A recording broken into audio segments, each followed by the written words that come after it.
All right, wonderful. Well, today we got some short answers that incorporate vocabulary, usage, grammar, and content.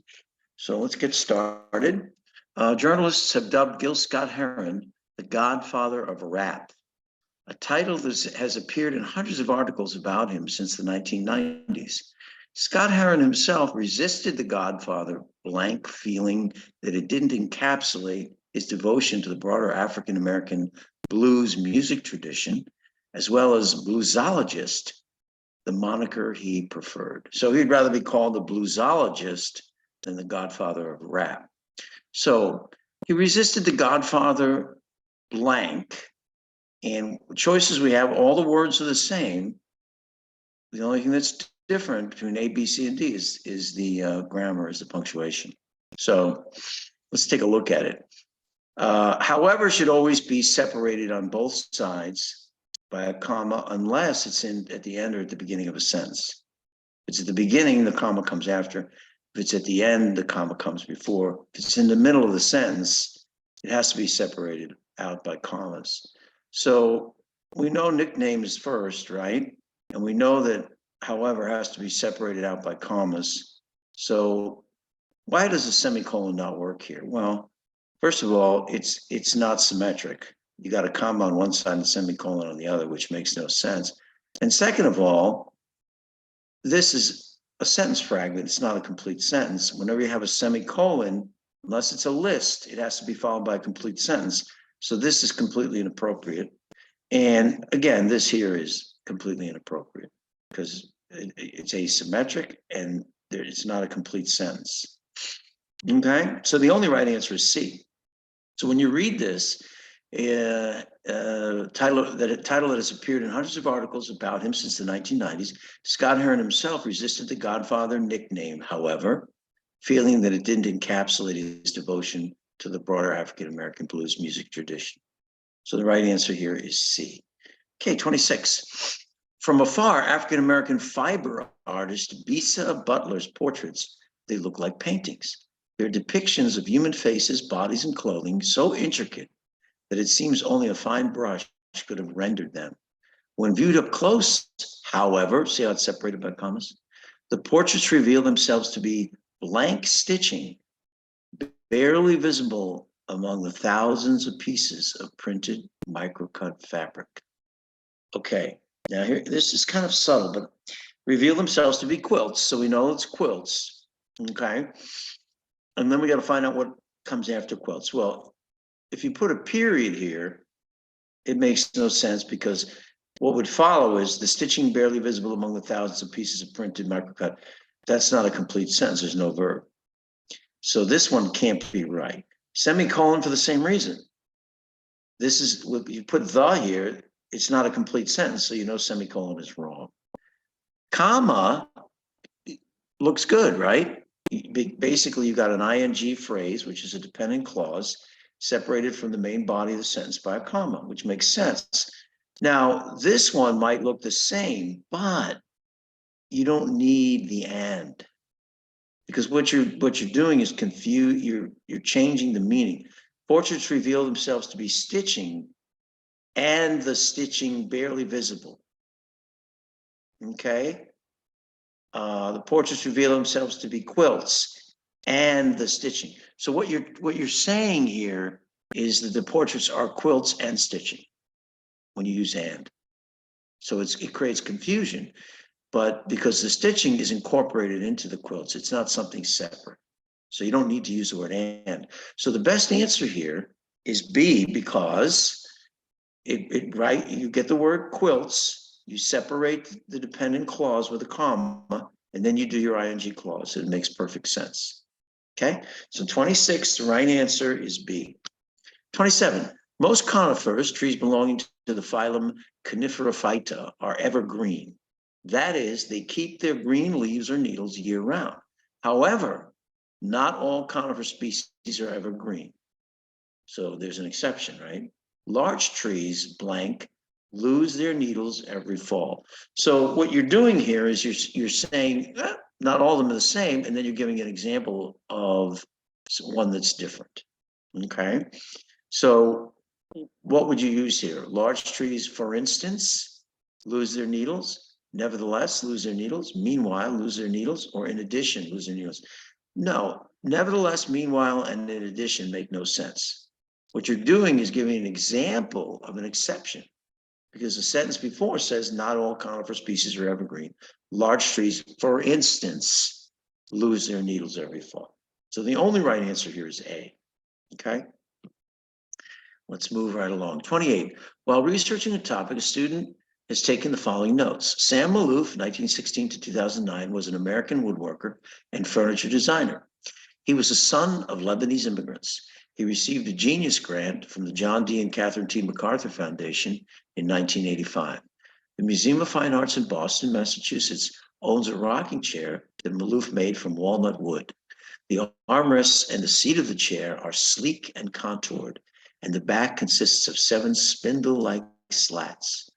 The student wants to describe the rocking chair to an audience unfamiliar with Sam Maloof. Which choice is the best choice for that purpose? Always look at what the student wants to describe. He wants to describe the rocking chair to an audience unfamiliar with Sam Maloof. So let's go through these 4 choices, and you tell me which one best describes the rocking chair. With its sleek contoured armrests and seat, the walnut rocking chair in Boston's Museum of Fine Arts is just one piece of furniture created by American woodworker Sam Maloof. So it tells us a description of it, where it's located, and who made it. That's a pretty complete description, right, of the rocking chair. Next one, Sam Maloof was born in 1916 and died in 2009. Right away, this is wrong, because they're focusing on birth and death of Sam Maloof, when really we should be talking about the rocking chair. So B is wrong. Furniture designer Sam Maloof was a recipient of the John D. and Catherine T. MacArthur. Doesn't describe anything about the chair. D, the rocking chair is made from walnut, and it has been shaped such that its armrests and seat are sleek and contoured. This is a description of the chair, but it's not as complete because it doesn't say where it's located and doesn't say who made it. So the only right answer here is A. And again, pay attention to what the student wants to describe, because that will affect which choice you make. Okay, 29. While researching a topic, a student has taken the following notes. In the late 1890s, over 14,000 unique varieties of apples were grown in the US. Wow. The rise of industrial agriculture in the mid-1900s narrowed the range of commercially grown crops. Thousands of apple varieties considered less suitable for commercial growth were lost. Today, only 15 apple varieties dominate the market, making up 90% of apples purchased in the US. The Lost Apple Project, based in Washington State, attempts to find and grow lost apple varieties. Okay, now let's see, what does the student want to describe? The student wants to emphasize the decline in unique apple varieties in the US and specify why this decline occurred. So that's what we got to focus on. Why? Okay, the fact that there was a decline and why that decline occurred. So let's see which choice is best. The Lost Apple Project is dedicated to finding some of the apple varieties lost following the shift in agricultural practices. This talks more about the Lost Apple Project and not really explains why the fact that apples declined and why. While over 14,000 apple varieties were grown in the US in the late 1890s, only 15 unique varieties make up most of the apples sold today. Doesn't explain why. Okay, it does talk about the decline, but doesn't tell you why. Since the rise of industrial agriculture, US farmers have mainly grown the same few unique apple varieties, resulting in the loss of thousands of varieties of less suitable for commercial growth. So this tells you everything. It tells you that the farmers have reduced the variety, right? And they grow the same few apple varieties. And the reason they do it is because they're more suitable for commercial growth than the ones that they stopped growing. But just think about this, 14,000 apple varieties before the industrialization narrowed that down. And some of these apples look very interesting. They were purple, some of them were yellow, orange. I mean, they had all kinds of different shapes and sizes and colors. But now most apples look the same. Okay, so C is a great answer. D, as industrial agriculture rose to prominence in the mid-1900s, the number of crops selected for cultivation decreased. Well, it doesn't focus on apples there. doesn't even mention apples. So the only right answer to 29 is C. Good. Moving on to 30.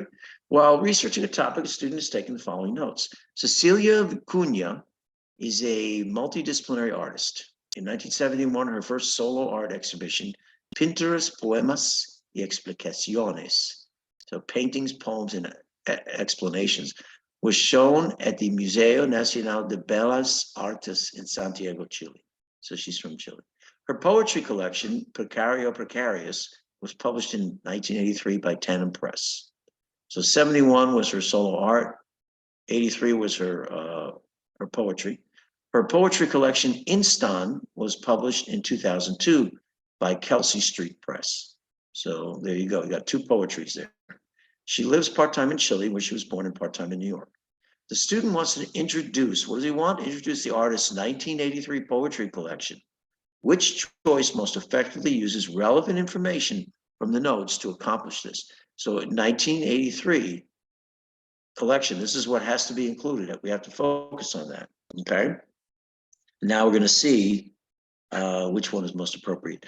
Before she published the books Precario Precarious and Instan, Cecilia Vicuña exhibited visual art at the Museo Nacional. Well, here's the deal. This one is focusing more on her visual art, right? Cecilia Vicuña is a true multidisciplinary artist whose works include numerous poetry collections and visual art. Doesn't mention this one specifically, so that's not appropriate. C, published in 1983 by Tandem Press. Right away, you're starting with the right thing. Precario Precarious is a collection of poetry by the multidisciplinary artist Cecilia Vicuña. This is the correct answer because it focuses on the 1983 poetry collection, which is what the student wanted to say. And it gives you details, right?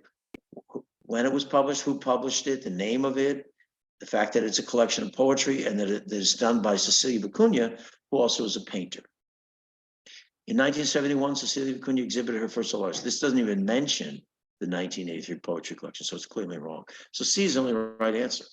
Okay, 31. While researching a topic, a student is taking the following notes. When medical students mention their patients on social media, they may violate patient confidentiality.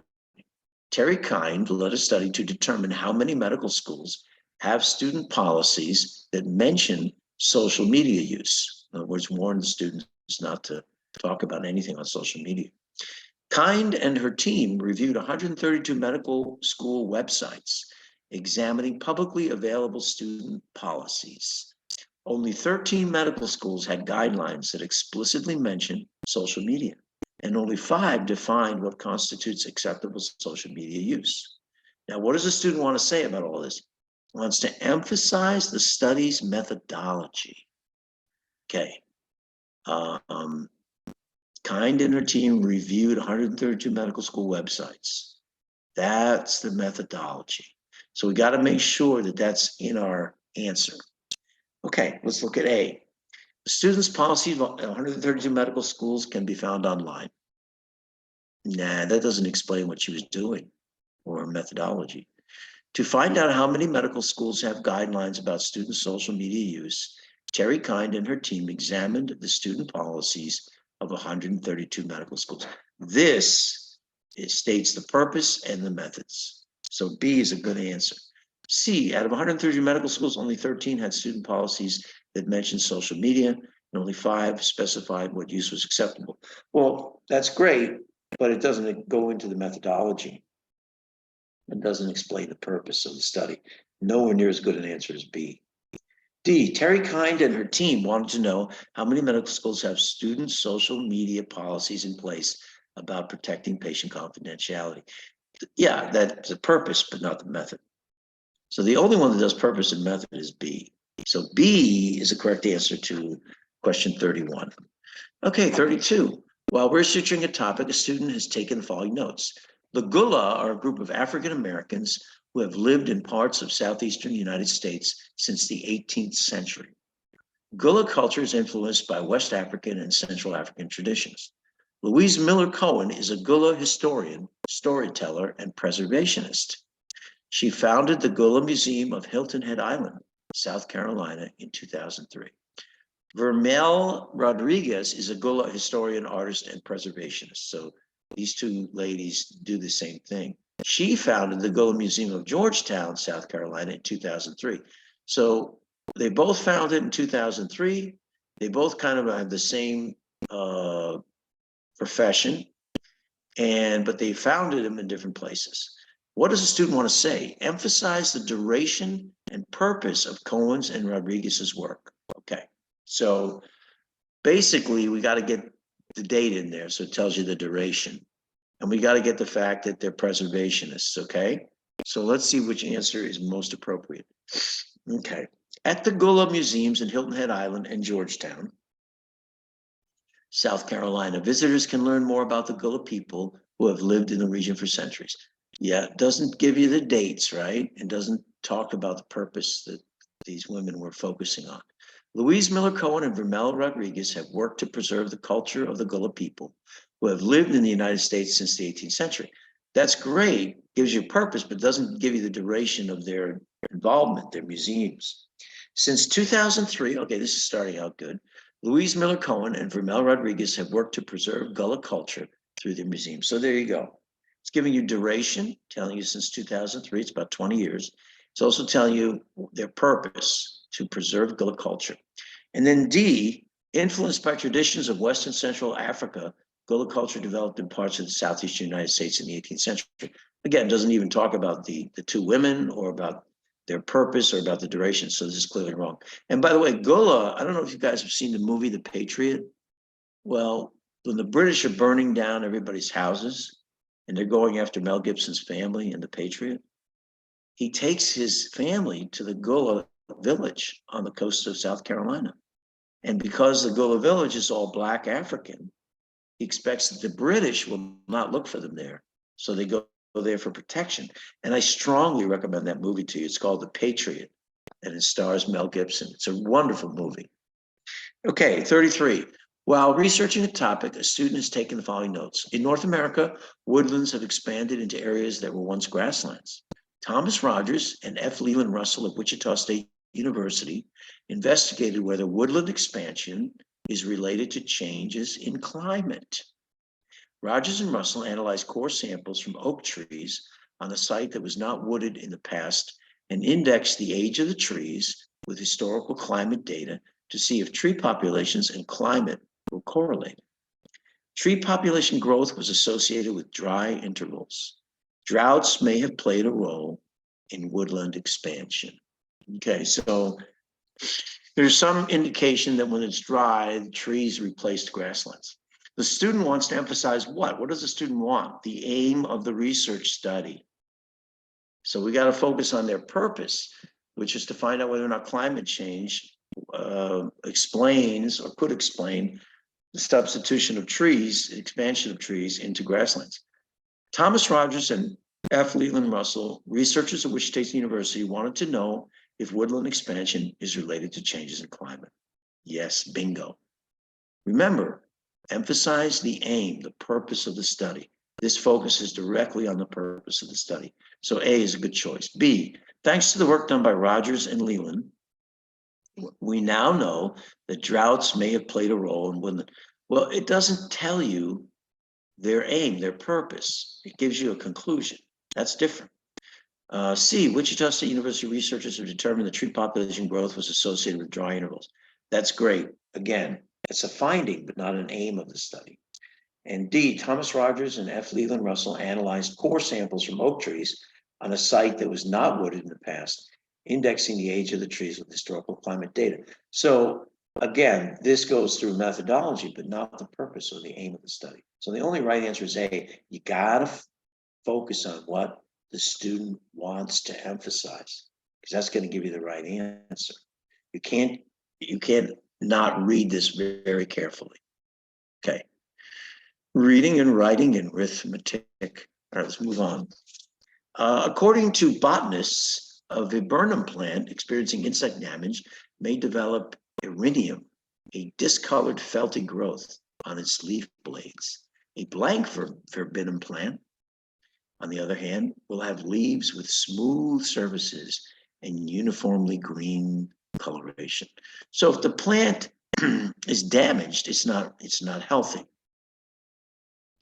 What's the opposite of not healthy? Right? On the other hand, which means the opposite. So whatever word is here has to mean healthy because it's the opposite of damaged or not healthy. Struggling, beneficial, simple, or healthy. Obviously, the answer is healthy. So let's read this again. According to botanists, a viburnum plant experiences insect damage. Experiencing insect damage may develop erinium, a discolored felty growth on its leaf blades. A healthy viburnum plant, on the other hand, will have leaves with smooth surfaces and uniformly green coloration. So there's the contrast.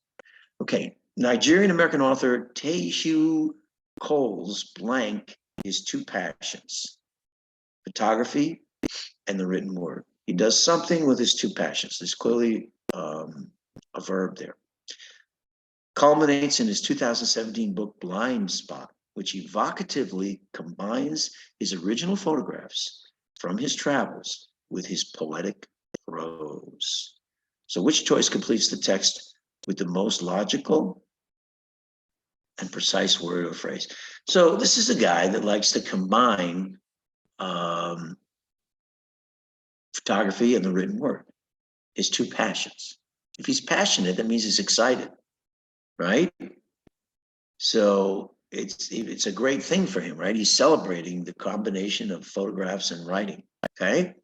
So we got to look at this and we got to say to ourselves, which one expresses the idea that he's excited, that he's passionate, that he loves what he's doing? Well, Nigerian-American author Teju Cole's enthusiasm for his two passions, photography and the written word, culminates in his 2017 book, Blind Spot. So you got to like read into this. You see, he's got passion here, right? And that's why this has to be enthusiasm. Because indifference, if you're passionate, you're not indifferent. Concern is more like worry. And surprise, if you're surprised, how can you be passionate? Right? So the only right answer is B, enthusiasm. Okay. 3, novelist N.K. Jemisin declines to blank the conventions of the science fiction genre in which she writes. And she has suggested that her readers appreciate her work precisely because of this willingness to thwart expectations and avoid formulaic plots and themes.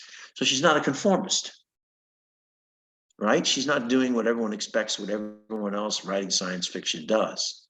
So she declines to do what? She declines to conform to. She doesn't want to conform. She doesn't want to write like all the other science fiction writers. So she thwarts expectations. She avoids the same kinds of plots and themes that other science fiction writers use. So she declines to conform to the conventions, the expected techniques. Okay, so the right answer is a D. Now we move on to number 4. In Nature Poem, 2017, Kumeyaay poet Tommy Pico portrays his blank, the natural world, by honoring the centrality of nature within his tribe's traditional beliefs, while simultaneously expressing his distaste for being in wilderness settings himself. So there's a contrast here. He honors the centrality of nature in his tribe's traditional beliefs, but simultaneously expresses his distaste for being in the wilderness himself. So there's a contrast here, right? He's positive in the sense that it's his native history, but he's negative in the sense that he hates being out there with all the mosquitoes, but the flies, the black flies biting him. So when you feel two different ways about the same thing, you have conflicting views about the same thing, one positive, one negative. What are you? Are you responsive, ambivalent? Are you renunciating, or are you do you have mastery? Well, the right answer is ambivalence. When you're ambivalent about something, you want to do it, but you don't want to do it. You like it, but you don't like it. It's like how I feel about escargot. I like it, but I don't like the fact that they're snails. You know what I mean? The idea of it bothers me, but I still like the taste. So I'm ambivalent. So the right answer is B, ambivalence, which is a great word to use and to know. 5, the following text is from the 1924 poem Cycle by Darcy McNichol. who was a citizen of the Confederated Salish and Kootenai tribes. There shall be new roads wending, a new beating of the drum. Men's eyes shall have fresh seeing, gray lives reprise their span. But under the new sun's being, completing what night began, there'll be the same backs bending, the same sad feet shall drum. And this night finds its ending, and day shall have come. So when you read this poem, you see something here. There should be something new, something fresh, right? A new beating of the drum, new roads, fresh seeing, okay? People seeing the changes that went on over their lives, reprising the span of their life, how much has changed. But despite this new something coming with a new sun, it'll be the same hard work, the same backspending, the same sad people having to trudge back and forth to work to carry things, the same sad feet shall drum. So the more, even though things are changing, some things are not changing, okay? So which choice best states the main purpose of the text? To consider how the repetitiveness inherent in human life can be both rewarding and challenging. Yeah. So the sun comes, the sun goes, the sun comes, the sun goes. It's every day that it comes, it's a fresh new thing, but every day that comes, it brings the same kind of work. So this is definitely a possible answer. To question whether activities completed at one time of day are more memorable than those at another. No, it doesn't really even talk about that. To refute the idea that joy is a more commonly experienced emotion than sadness, it does not refute that idea. It talks about how they can coexist. To demonstrate how the experiences of individuals relate to the experiences of their communities, it doesn't really separate out individuals from the community. It talks about men's, everyone together. It talks about backs, everyone together. It doesn't distinguish between individuals. So the right answer here is the repetitiveness inherent in human life. In other words, the fact that the sun always comes up in the morning, brings a fresh new day, is a great thing. But it can be challenging because you still have to do the same hard labor, right? Some things just don't get better. So the right answer is A. Okay, 6, the following text is adapted from Jane Austen's 1814 novel, Mansfield Park. The speaker, Tom, is considering staging a play at home with a group of his friends and family. This is before TV and the internet, so they had to entertain themselves. We mean nothing but a little amusement among ourselves, just to vary the scene and exercise our powers in something new. We want no audience, no publicity. We may be trusted, I think, in choosing some play most perfectly unexceptional. And I can conceive no greater harm or danger to any of us in conversing in the elegant written language of some respectable author than in chattering in words of our own. So what's he doing? He's trying to convince people to put on this play. He's saying, now, it's a little bit of amusement and varies our daily routine. And it helps us to do new things, train our brains to do new things. We don't care about audiences or publicity. We choose a nice play and there's no harm in it. We'll just try to perform the play. It's better than just sitting around gossiping. Okay, so he's kind of trying to talk him into it. So let's see what states the main purpose of Tom's little speech here. To offer Tom's assurance that the play will be inoffensive and involve only a small number of people. That's definitely a possibility. To clarify that the play will not be performed in the manner Tom had originally intended. No, it doesn't describe him changing his mind.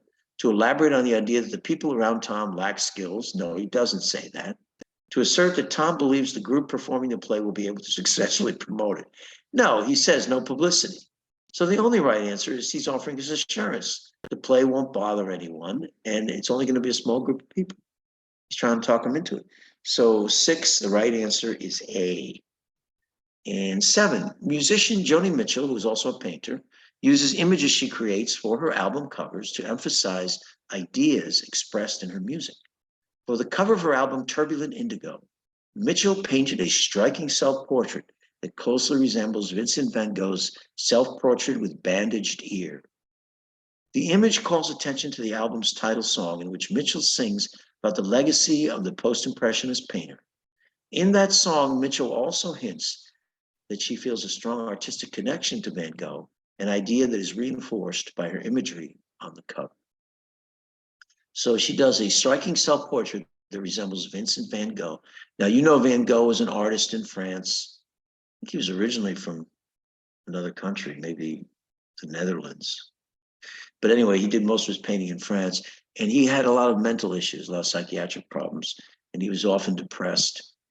One day he cut his own ear off in an act of self-mutilation. And then he put a bandage over it, and then he painted a portrait of himself with the bandaged ear. He's a very troubled soul. He died in an insane asylum for the insane. Anyway, so she identifies with Van Gogh.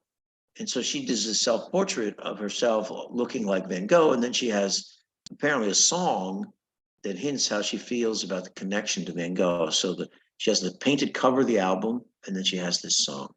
So which choice best describes the overall structure of the text? Presents a claim about Mitchell, yeah. Basically, she likes to have images that express ideas in her music, then gives an example supporting that claim. Yeah, Van Gogh. So it says here, she's a painter, uses images to emphasize ideas in her music. It's exactly what she did with Van Gogh. So this is a good answer. It discusses Van Gogh's influence on Mitchell, then considers Mitchell's influence on other artists. No, it doesn't. It does the first part, but not the second. It describes a similarity between two artists, then notes a difference. No, there's no difference noted.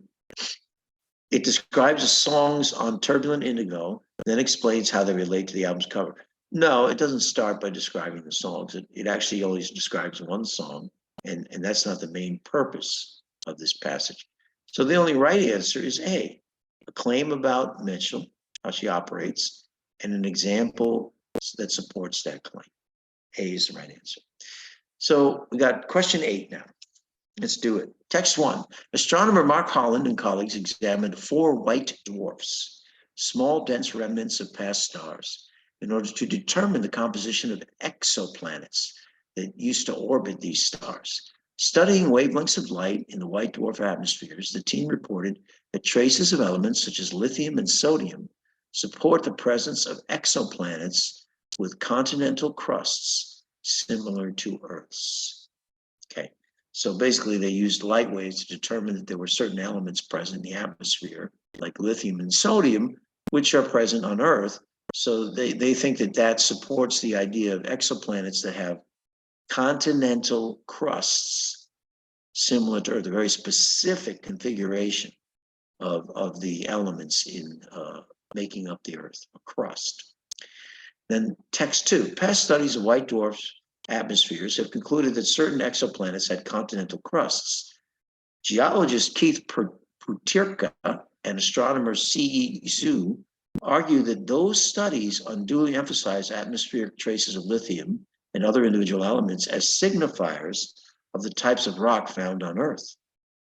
The studies don't adequately account for different minerals made up of various ratios of those elements and the possibility of rock types not found on Earth that contain those minerals. So the first study is claiming that because they found lithium and sodium, that these exoplanets that once orbited around distant stars are similar to Earth in their configuration and their elements.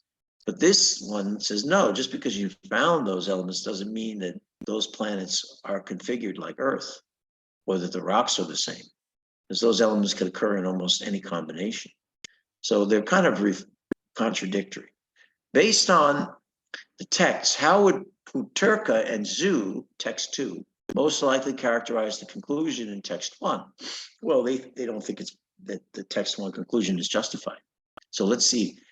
As unexpected, because it was widely believed at the time that white dwarf exoplanets lack continental crusts. No, there was no belief. They were just examining the issue. As premature, because researchers have only just begun trying to determine what kinds of crusts white dwarf exoplanets had. Okay, that's a possibility, but it may not actually be the best answer.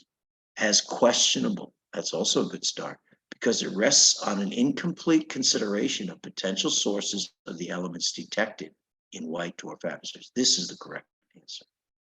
It's an incomplete consideration. In other words, they're not allowing for all the possibilities of why there's lithium and sodium there. Could it be from other types of rocks that don't exist on Earth, or rocks that, or planets that don't have a crust? There's all kinds of possibilities, but it focuses on the fact that the use of the elements is not adequate to prove the similarity to Earth. So C is a really good answer, the best answer. And D is puzzling because it's unusual to successfully detect lithium, and so it doesn't say that. You can use wavelengths of light to do that. So the right answer here is C, because it directly addresses the issue that they're concerned with. All righty, number 9. Utah is home to Pando, a colony of about 47,000 quaking aspen trees that all share a single root system. Pando is one of the largest single organisms by mass on Earth, but ecologists are worried that its growth is declining, in part because of grazing by animals.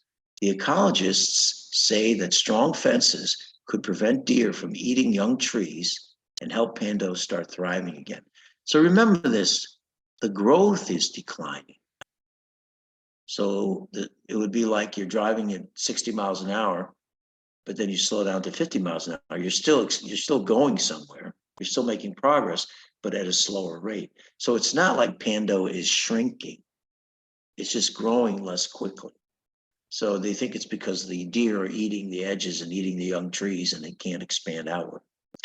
According to the text, why are ecologists worried about Pando? It isn't growing at the same rate it used to. Yeah, that's true. It isn't producing young trees. It doesn't say that. It says that the deer are eating them. It can't grow into new areas because it is blocked by fences. No, fence is supposed to help it. Its root system can't support many more new trees. It doesn't say that. The only thing it says, it's not growing at the same rate, right? And you see it right there, declining, growth is declining. So A is the only right answer. Okay, 10. For many years, the only existing fossil evidence of Mixoterid Eurypterids, my God, an extinct family of large aquatic arthropods known as sea scorpions and related to modern arachnids and horseshoe crabs, came from 4 species living on the paleocontinent of Laurussia. Okay, so that's where the specimens came from. The old ancient continent of Laurussia. In a discovery that expands our understanding of the geographical distribution of Mixoterids, paleontologists Bo Wang and others have identified fossilized remains of a new Mixoterid species, Pteropterus jichunensis, that lived over 400 million years ago on the paleocontinent of Gondwana. So here's the deal. Laurussia, that's the only place where they had found these the Mixoterids, right? The species of arthropods. They were only found in Laurussia.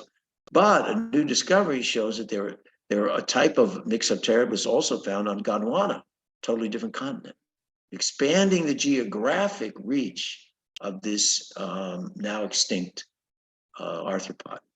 According to the text, why was Wang and his team's discovery of Pteropterus jichunensis fossil, why was it significant? Well, expanded geography. The fossil constitutes the first evidence found by scientists that Mixoterids lived more than 400 years ago. No, that's not true. It was already known before they made their discovery. The fossil helps establish that Mixoterids are more closely related to modern arachnids. Doesn't say that. The fossil helps establish a more accurate timeline of the evolution of Mixoterids on the paleocontinents of Laurussia and Gondwana. Well, let's wait on this. The fossil constitutes the first evidence found by scientists that Mixoterids existed outside the paleocontinent of Laurussia. That's the correct answer. The geographic expansion of the habitat of these Mixoterids. That's really what the discovery was important for. They found it on a completely different continent from where it had been found before. So the right answer to 10 is D. All righty, now we move on to 11. And the novelist Toni Morrison was the first Black woman to work as an editor at the publishing company Random House from 1967 to 1983. A scholar asserts that one of Morrison's likely aims during her time as an editor was to strengthen the presence of Black writers on the list of Random House's published authors. When you strengthen the presence, it means you're increasing the number of authors, Black authors, on the list of writers that write for Random House. Okay. Which finding of true would most likely support the aim of Toni Morrison? The percentage of authors published by Random House who were Black rose in the early 70s and stabilized throughout the decade. Well, she came there in 67, and so you figure it would take her a few years to accomplish her goal. So it rose in the early 70s, and then it continued at a higher level for a long time. So this is in support of her goal. Black authors who were interviewed in the 1980s and 1990s were highly likely to cite Toni Morrison's novel. That has nothing to do with this, with her goal as an editor. The novels written by Toni Morrison that were published after 1983 sold significantly more copies. Has nothing to do with her aim when she was an editor at the publishing house, Random House. Works that were edited by Toni Morrison during her time at Random House displayed stylistic characteristics that distinguished them from works that were not edited by Morrison. That may be true, but it doesn't go back to the issue of trying to increase the number of Black authors on the Random House published list. The only thing that really shows that goes along with that is A, percentage of Black authors increased and stayed up. And that was just around the time she started, right through all the time that she worked there. Okay, good. So the right answer is A. The poet Walt Whitman is an the poet Walt Whitman, in quotes, is an 1887 essay by Jose Marti, a Cuban author and political activist, originally written in Spanish. In the essay, Marti explores the value of literature, arguing that a society's spiritual well-being depends on the character of its literary culture. So it's not just about economics and military power, it's about spirituality. Which quotation from a translation of the poet Walt Whitman most effectively illustrates the claim? Okay. Poetry, which brings together or separates, which fortifies or brings anguish, which shores up or demolishes souls, which gives or robs men of faith and vigor, is more necessary to a people than industry itself. For industry provides them with a means of subsistence, while literature gives them the desire and strength for life. There you go, the value of literature, arguing society's spiritual well-being, desiring and having a strength for life, okay? It's more than just being able to eat. Man does not live by bread alone. Man needs something more than bread alone. So this is perfectly consistent with the idea here that literature is really, really important to a society. Every society brings to literature its own form of expression, and the history of the nations can be told with greater truth by the stages of literature than by chronicles and decades. That's true, it's an observation, but it has nothing to do with his contention that literature is extremely critical, more important even than industry. Where will a race of men go when they have lost the habit of thinking with faith about the scope and meaning of their actions? The best among them, those who consecrate nature with their sacred desire for the future, will lose in a sordid and painful annihilation all stimulus to alleviate the ugliness of humanity. Well, that's a great thing about basically the value, okay, to an individual of being spiritual, but doesn't talk about the value to a society, which is what A talks about. Listen to the songs of this hardworking and satisfied nation. Listen to Walt Whitman. The exercise of himself exalts him to majesty. Tolerance exalts him to justice, and order to joy. It's a celebration of Whitman. The only one that really tells you how important literature is to a society is A. So the correct answer to 12 is A. Okay, and 13. Well, you know what? I think we're going to stop here because I wanted to go over the vocabulary. So we can pick up next week with these last two questions. So what I'm going to do here is stop sharing and go to the vocabulary. And let's see if we can find, there we go. Okay, good. Okay, let's start with the first vocabulary word. Encapsulate. What does it mean to encapsulate something? To summarize. Yes, to express the essential features of something succinctly. So there's a great line from Good Will Hunting where Robin Williams, the psychiatrist, says to Will Hunting, he says, do you think that I would understand everything about your life because I read Oliver Twist? Does that encapsulate you? So the point he's making is that the book is a fiction and can't possibly encapsulate a real person's life. So the encapsulation, you're able to encapsulate it, for example, a plan to redirect the sewers by just exploring the major points that you want to explore. So encapsulation is possible with certain things, but not with others. The other thing you want to say is to enclose something physically. So when something is encapsulated, it means it's completely closed around. Okay, so it's a physical thing, and it's also an idea expressing an essential summary. Okay, moniker. What's a moniker? A name. Yeah, it's basically a name, not necessarily your birth name. It's a name people call you. Like they called Jackie Gleason, the comedian, they called him the Great One. Or they called Frank Sinatra the chairman of the board.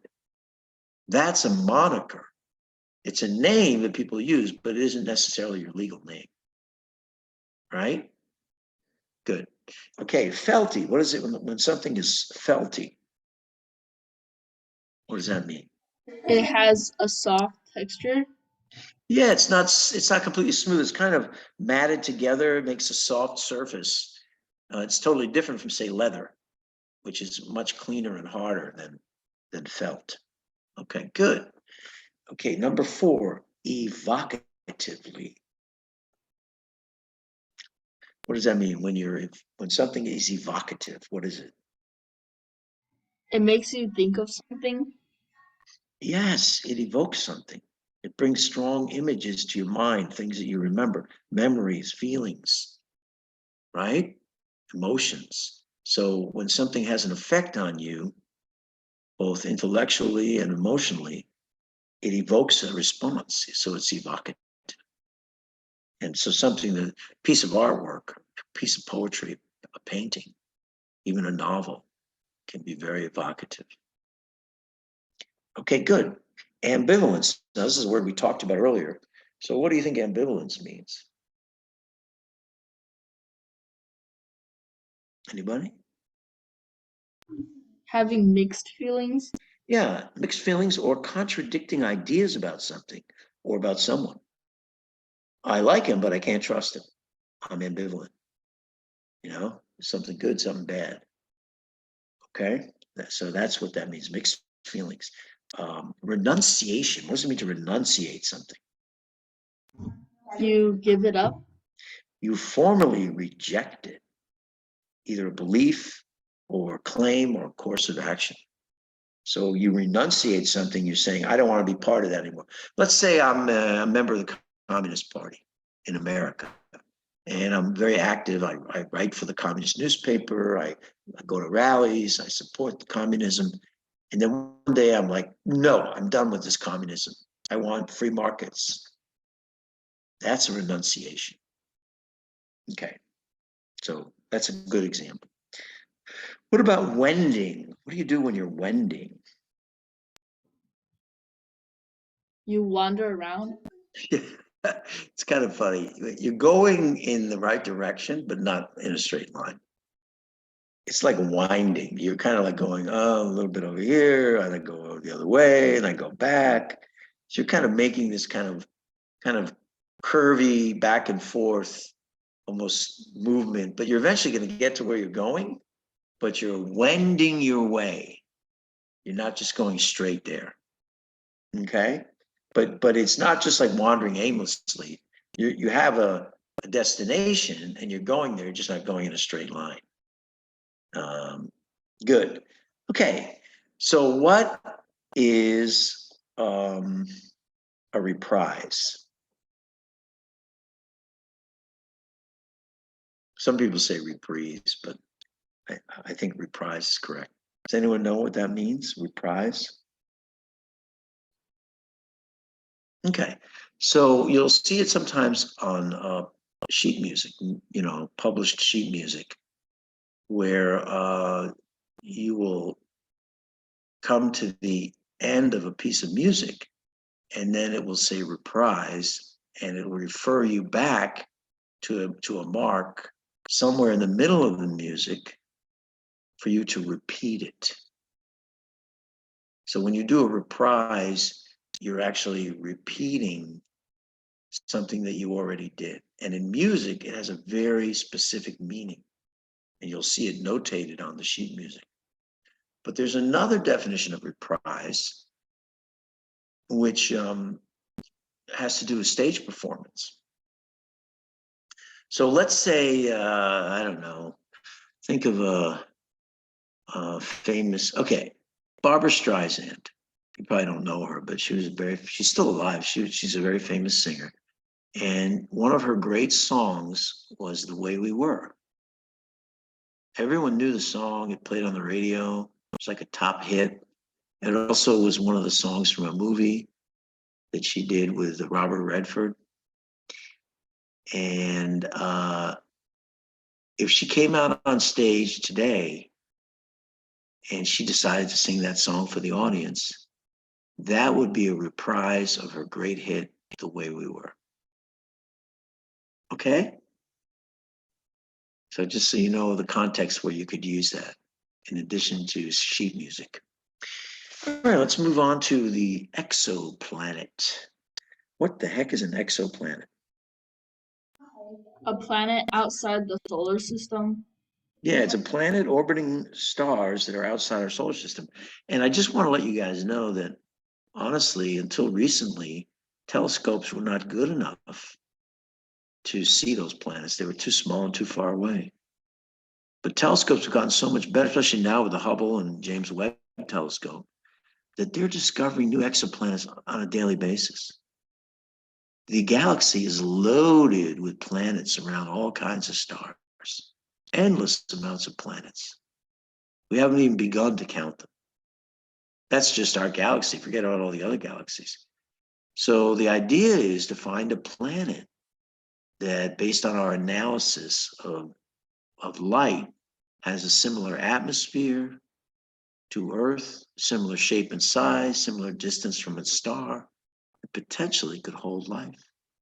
Life, but not necessarily intelligent life. But that's really our goal, is to see, is there life out there other than on planet Earth? So far, we haven't found it. Okay, so that's exo, means outside of. An exoplanet is something outside of the solar system. Okay, the next one is arthropod. What is arthropod? What does that mean? It's an invertebrate in the largest phylum of the animal kingdom. That's very, very good. So here's the deal. You have domain.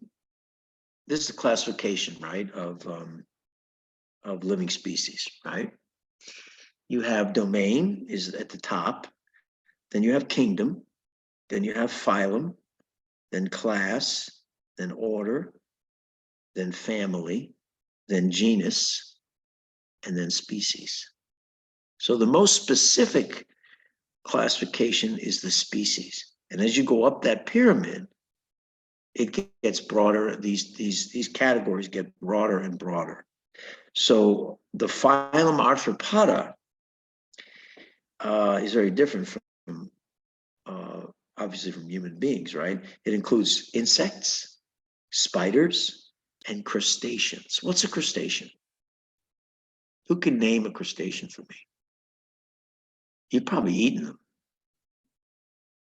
Something that comes from the ocean. Oyster? That is a mollusk, because it has a shell, a bivalve that opens and closes. But think of something else you eat that's delicious that comes from the ocean, not a fish. Crab, lobster, and shrimp.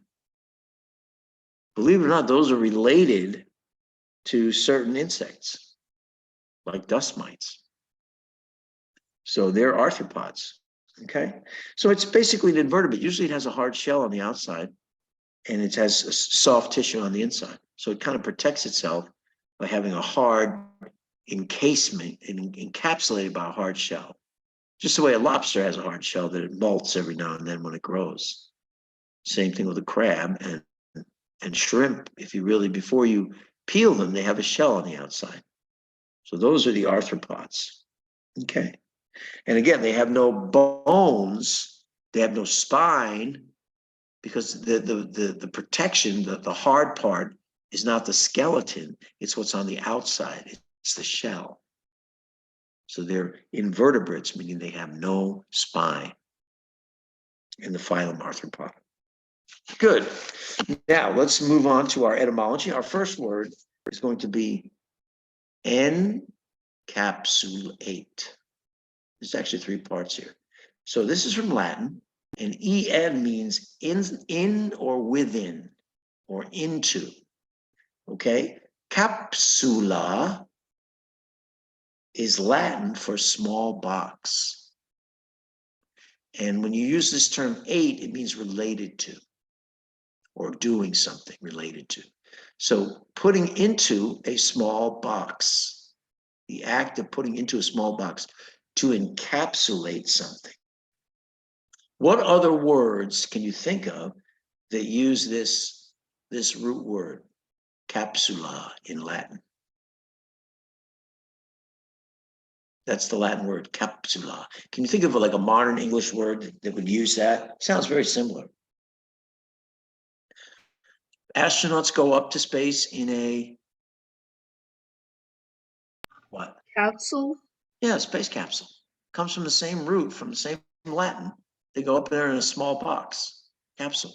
And how do you sometimes take medicine? You can take it as a pill or take it as a what? A capsule, right? Like if you have powder inside a capsule, you swallow the capsule. Some pills are solid, some pills are capsules. So there are two modern examples, a space capsule and medicine as a capsule, where we're using the Latin root capsula, which means small box. Same root that we use in the word encapsulate. Good. Okay, next word we're going to do is ambivalent or ambivalence, which it's a great word. And this is from the Latin ambi, which means both. Ambi in Latin means both. And valentia means strength. So both strength. Okay, now where do you go with that, right? Both strength. So ambivalence means that you are tending or you have the feelings in both directions. You are ambivalent. Okay? But I want to talk about other words that use this prefix ambi. Can you think of any other modern English words that use this prefix ambi to mean both or either? Both or either. A duality. I can think of one word. What is it when a person is not right-handed or left-handed, they can do anything with both hands? What are they? Ambidextrous. There you go. Ambidextrous. Skilled with both hands. Dexterous means skill. So ambi means both skilled. Both hands are skilled. And if you're not an extrovert, meaning you love to be around people all the time, and you're not an introvert where you find it tiring to be around people, you're somewhere in between. So what would you be called? Think of the structure of the word. Extrovert, introvert. What would be a little bit of both? Ambivert. There you go. You just constructed a word that's a real word, ambivert. So an ambivert exhibits the qualities of both an extrovert who likes to be around people and an introvert who doesn't. Most people are ambiverts. Okay. Now, I just want to talk a little bit about the valentia, the valence. So we talk about the valence of an ion, right? What's its valence? Is it -1, -2, -3?